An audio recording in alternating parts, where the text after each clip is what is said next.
बॉलीवुड की दुनिया चकाचौंध भरी होती है। यहाँ कब कौन दोस्त दुश्मन बन जाए कभी कुछ भी पता नहीं होता। दोस्त दुश्मन बन जाता है, दुश्मन दोस्त बन जाते हैं। चकाचौंध इस भरी दुनिया से हर कोई कंपटीशन रखता है, सामने ये दिखाने की कोशिश करता है कि ये लोग हेल्दी कंपटीशन है। ना ही एक्ट्रेसेस के बीच कोई कैट फाइट है और एक्टर्स के बीच हमेशा ही दोस्ताना है। कुछ ऐसी है बॉलीवुड इंडस्ट्री और बॉलीवुड सेलेब्स हमेशा ही कंट्रोवर्सी से घिरे होते हैं। कितना भी वो अवॉइड करने की कोशिश करे, लेकिन कंट्रोवर्सी है कि उन्हें घेरी लेती है। जी हाँ, अगर 2017 पर नजर डाले, जी हाँ 2017 के पिछले 6 महीनों पर नजर डाले तो सेलिब्रिटीज को लेकर इतनी कंट्रोवर्सीज हुई है जहां उन्हें अपनी कंट्रोवर्सी को लेकर खुद पर भी विश्वास नहीं हो रहा होगा कि उन्हें लेकर ऐसी बातें क्रिएट की गई हैं। कई बार तो वो खुद भी मीडिया में सामने आए हैं, लेकिन कई बार वो इस कंट्रोवर्सी को अवॉइड करते हुए नजर आए हैं। जी हाँ, चाहे कैट फाइट हो, चाहे मूवी को लेकर सेंसर बोर्ड ने कट किया हो, चाहे किसी ने किसी फिल्म में किसी को रिप्लेस किया हो या किसी का दोस्ताना नजर आया हो। आज इस शो में हम आपको दिखाएंगे कि बॉलीवुड की वो कंट्रोवर्सी जिन्होंने 2017 की हेडलाइंस को हिट किया। तो चलिए सबसे पहले बात करते हैं बॉलीवुड की बेबो यानी करीना कपूर खान और उनके एक्स बॉयफ्रेंड रह चुके शाहिद कपूर की वाइफ मीरा राजपूत। जी हाँ, ये तो हर किसी को ही पता है कि दोनों अपने मदरहुड को अच्छे से फॉलो कर रही हैं। जहां तैमूर हमेशा ही सुर्खियों में बने रहते हैं, वहीं शाहिद और मीशा को हमेशा ही मीडिया से छुपाने की कोशिश करते हैं। सबका अलग अलग नजरिया है, तो इसी को लेकर मीरा राजपूत ने जब अपना पब्लिक अपीयरेंस दिया था, जहां पर वो अपने हबी शाहिद कपूर के साथ मौजूद नहीं थी, तो लगता है उन्होंने कुछ गड़बड़ की थी। जी हाँ, या ये कहें उन्होंने कुछ गड़बड़ कर दी थी। उन्होंने अपने एक्सपीरियंसेस को शेयर किया, अपने मदरहुड के एक्सपीरियंस को शेयर किया और जो बन गया most controversial comment of 2017। Meera ने कहा, I had a tough pregnancy. I went to those 5 months of difficult times to bring my daughter into this world. In fact, both of us together, Shahid and me, so now I want to spend every moment that I can with her. I love being at home. I love being a mother to my child. I wouldn't want to spend 1 hour with my child and rush off to work. Why did I have her? She's not a puppy. I want to be there for her as a mother. Well, Meera ने ये comment तो कर दिया जो controversial statement बन गया। उन्होंने साफ साफ कह दिया कि उनकी बेटी कोई पपी नहीं है, मैं उसे एक मदर की तरह सारी ट्रीटमेंट देना चाहती हूँ। वेल, ये उनका कमेंट कहीं ना कहीं कनेक्ट किया गया शाहिद कपूर की एक्स गर्लफ्रेंड करीना कपूर खान से, जिस पर करीना ने भी दिया था एक जोरदार जवाब। तो चलिए अब हम बात करते हैं कि उन सेलेब्स की लेकर जो हमेशा ही किसी ना किसी ब्रांड को प्रमोट करते हुए नजर आते हैं। जी हाँ, कई सारे ऐसे स्टार्स हैं जो फेयरनेस क्रीम की ब्रांड को प्रमोट करते हैं।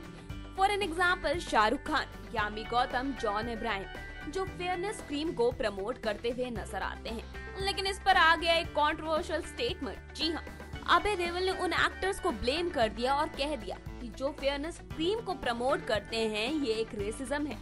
जी हाँ, उन्होंने कहा कि यहाँ पे तरह तरह के लोग हैं। हम एक सेलेब होकर अगर फेयरनेस क्रीम को अगर प्रमोट करते हैं तो शायद हम भेदभाव कर रहे हैं। In fact Sonam and Abhay indulge in argument. जी हाँ, दोनों ही इस आर्ग्यूमेंट में घिर गए थे, जहाँ सोनम और अभय दोनों ही एक दूसरे से बहस करते हुए नजर आए। बट लेकिन बाद भी सारी ही चीजें सॉल्व हो गई और आज भी कुछ सेलिब्रिटीज फेयरनेस क्रीम को प्रमोट करते हुए नजर आ रहे हैं।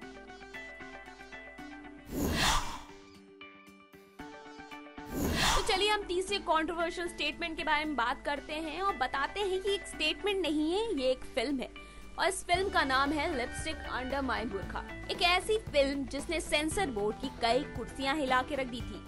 जी हाँ, लड़कियों की ऐसी इमेज दिखाई गई थी कि वो कितनी इंडिपेंडेंट हैं। अगर उनके ऊपर फाउंडेशन कोई लगाना चाहे तो कोई चाह कर भी लगा नहीं सकता।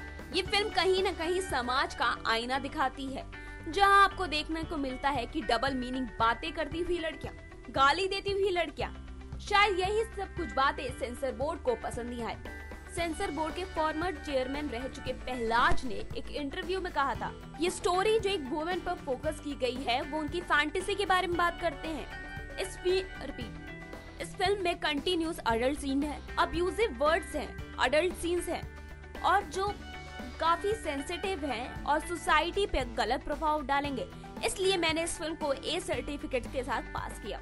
तो कहीं ना कहीं जब फिल्म को लेकर रोक लगाई जा रही थी, लेकिन फाइनली इस फिल्म को 21 जुलाई को रिलीज करने का प्रमोशन मिला, जो फिल्म के लिए कहीं ना कहीं एक गुड न्यूज साबित हुई और दर्शकों को ये फिल्म काफी पसंद आई थी।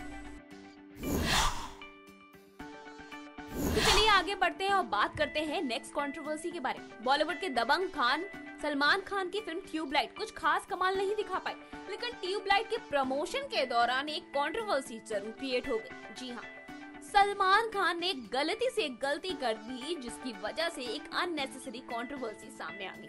सलमान खान से चाइना और इंडिया की वॉर को लेकर क्वेश्चन किया गया, जहां पर उनके स्टेटमेंट को मिसलीड कर दिया गया। दरअसल सलमान ने गलती से जो उस दौरान की करंट टेंशन थी इंडिया पाकिस्तान के बीच में, उस चीज को उससे लिंक कर दिया गया। और एक्चुअली में सलमान खान ने कहा था, people who order war should be asked to go to war themselves, take the gun and go to war, they will release it and will get over in a day, they will be tremble and shake and they will eventually take the route of dialogues and discussions. हाथ पैर कांपने लग जाएंगे, एक ही दिन में war खत्म हो जाएगा। इसके बाद टेबल के सामने बैठकर बातचीत होगी। जी हाँ, सलमान खान के इसी स्टेटमेंट से कंट्रोवर्सी क्रिएट हो गई थी। जो नेक्स्ट कंट्रोवर्सी क्रिएट हुई थी वो हुई थी खिलाड़ियों के खिलाड़ी अक्षय कुमार को लेकर।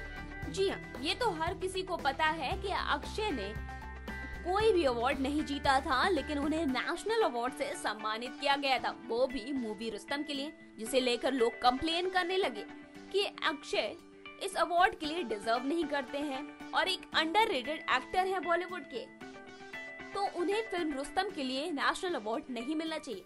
और ये डिबेट इतनी ज्यादा बढ़ गई कि लोग कहने लगे अक्षय डिजर्विंग पर्सन नहीं है, और इस डिबेट का अक्षय पर इतना बुरा असर पड़ा तो उन्होंने फाइनली कह दिया कि वो इस अवार्ड को वापस कर देंगे। अक्षय ने कहा, I have been singing from the past 25 years. Whenever anyone wins, become the topic of discussion. So it's nothing new to me. Always there are people who create the controversy. He shouldn't have got it. That person should have. It's okay, I have got it after 26 years. If you want to take it back, you want to. Next controversy हुई थी वो है बहुत ही अच्छे दोस्त रह चुके, बहुत ही अच्छे भाई रह चुके शाहरुख खान और ऋतिक रोशन। जी हाँ, कभी खुशी कभी गम में एक भाई के किरदार में नजर आए थे दोनों। तो वहीं शाहरुख खान की फिल्म रईस और ऋतिक रोशन की फिल्म काबिल, जो कि 26 जनवरी को इनकी रिलीजिंग डेट क्लैश कर रही थी और जिसने बॉलीवुड में एक बज़ क्रिएट कर दिया। और ये भी कहा गया कि लोग डिवाइड करने की कोशिश की जा रही है दो पार्ट में, और ये इसका बुरा असर पड़ा शाहरुख और ऋतिक की फ्रेंडशिप पर। जी हाँ, इवन राकेश रोशन ने सामने आकर ये भी कह दिया था कि शाहरुख ने 60% स्क्रीन्स को ऑक्युपाई कर लिया है अपनी फिल्म के लिए, जो कि गलत है और जिससे बॉक्स ऑफिस के बिजनेस का हमारी फिल्म पर बुरा असर पड़ने वाला है। तो चलिए अगली कंट्रोवर्सी की तरफ बढ़ते हैं और बात करते हैं संजय लीला भंसाली की अपकमिंग फिल्म पद्मावती की। जी हाँ, पद्मावती को लेकर हर कोई एक्साइटेड है क्योंकि इसके पीछे एक रीजन बना है इस फिल्म की लेकर कंट्रोवर्सी। जी हाँ, हर किसी को याद होगा वो इंसिडेंट जब पूरे बॉलीवुड को, पूरी इंडस्ट्री को शॉक में आ गए थे जब संजय लीला भंसाली पर अटैक हुआ था और वहाँ के लोकल पीपल ने संजय लीला भंसाली को सेट पर आकर थप्पड़ भी मारा था।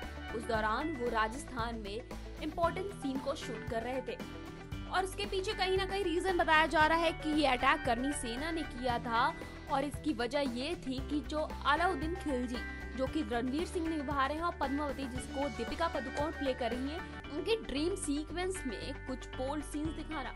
तो वहीं बाद में आके फिल्म के लोगों ने ये कहा कि ऐसा कोई भी सीन नहीं है जिसके लोगों के सेंटिमेंट हर्ट्स हो। पीपल ने यहाँ तक क्लेम किया कि रानी पद्मावती को एक बैट फ्रेम में शो किया जा रहा है और साथ ही साथ कोल्हापुर का पूरा सेट जलाकर राख कर दिया गया था। तो भाई जो अगली कंट्रोवर्सी है, उस कंट्रोवर्सी की आग अभी तक फैली हुई है। हम बात कर रहे हैं कंगना रनावत वर्सेस करण जौहर की। जी हाँ, भाई भतीजावाद को लेकर ये जंग अभी तक छिड़ी हुई है, जहां करण जौहर ने अपने शो कॉफी विद करण में ये कह दिया था और साथ ही साथ मजाक उड़ाया था कंगना रनावत की इंग्लिश का। और इस पर कंगना ने बोल दिया कि भाई भतीजावाद के जो स्ट्रॉन्ग प्रमोटर हैं वो करण जौहर खुद हैं, और ऐसा उन्होंने हालिया एक शो में भी आके कहा। जी हाँ, जिसके बाद कई स्टार्स घेरे में आए। वरुण धवन, आलिया भट्ट, सुशांत सिंह राजपूत, कीर्ति सेनन, इसके पीछे अपने ओपिनियन कई स्टार्स ने शेयर किए और ये आग अभी तक फैली हुई है, जैसा कि हमने आपको बताया, और इसे लेकर अभी भी विवाद छिड़ा हुआ है। और साथ ही साथ कंगना ने ये भी बोला कि उन्होंने क्या गलत बोला है। यहाँ कुछ 4 खानदानों से पूरा बॉलीवुड चलता है। तो चलिए बढ़ते हैं अपनी लास्ट कंट्रोवर्सी की तरफ और बात करते हैं जाने माने गायक सोनू निगम के बारे में। सोनू निगम ने अपने ट्विटर अकाउंट पर एक ऐसा ट्वीट किया जो नेशनल न्यूज बन गई। जी हाँ, उन्होंने ट्विटर पर लिखा, God bless everyone, I am not a Muslim and I have to be woken up by the azaan in the morning. When will this forced religious end in India. बाद में सोनू निगम की ये कंट्रोवर्सी अजान विवाद को लेकर काफी ज्यादा बढ़ गई, लेकिन जिसपे सोनू निगम को बाद में सामने आना पड़ा और उन्होंने ये भी कहा कि मैं एक रिलीजन को टारगेट नहीं कर रहा था, ये मेरा पर्सनल ओपिनियन है।